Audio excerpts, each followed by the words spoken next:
যেমনই একটি মা হরিণ তার বাচ্চাকে একা ছেড়ে ঘাস খেতে যায়, হঠাৎ পেছন থেকে একটি শকুন দ্রুত ছোঁ মারে। দেখতে দেখতে শকুনটি বাচ্চাটিকে নিজের থাবায় আটকে উঠতে শুরু করে। দূরে দাঁড়িয়ে থাকা একটি জেব্রা এসব দেখে ফেলে।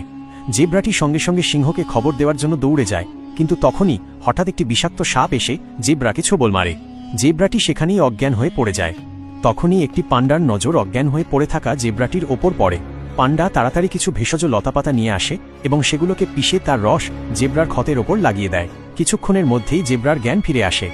জ্ঞান ফিরতেই সে শকুন আর হরিণ ছানার ব্যাপারে পুরো ঘটনাটি পান্ডাকে খুলে বলে।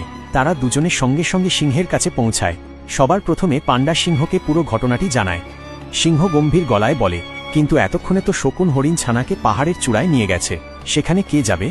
তখনই একটি খরগোশ এগিয়ে আসে এবং বলে, মহারাজ, আমি পাহাড়ে গিয়ে হরিণ ছানাকে বাঁচাবো।